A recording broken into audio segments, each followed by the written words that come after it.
Kairali news exclusive. ഒരു രാജ്യം ഒരു തെരഞ്ഞെടുപ്പ് സംബന്ധിച്ച് രാംനാഥ് കോവിന്ദ് അധ്യക്ഷനായ സമിതിക്ക് മുന്നിൽ അഭിപ്രായം പറയാതെ എതിർപ്പറിയിക്കാതെ മുസ്ലിം ലീഗും RSP MP NK പ്രേമചന്ദ്രനും ലീഗ് എംപിമാരും സമിതിക്ക് മുമ്പാകെ ഹാജരാകുന്നതിൽ നിന്ന് ഒഴിഞ്ഞുമാറി. രാംനാഥ് കോവിന്ദ് അധ്യക്ഷനായ സമിതി 62 രാഷ്ട്രീയ പാർട്ടികളോട് അഭിപ്രായം തേടി.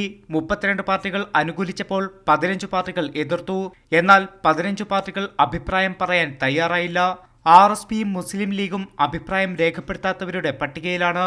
RSP MP NK പ്രേമചന്ദ്രനും ലീഗ് എംപിമാരും സമിതിക്ക് മുൻപാകെ ഹാജരാകുന്നതിൽ ഒഴിഞ്ഞുമാറിയെന്നാണ് രാംനാഥ് കോവിന്ദ് അധ്യക്ഷനായ സമിതിയുടെ റിപ്പോർട്ടിൽ വ്യക്തമാകുന്നത്.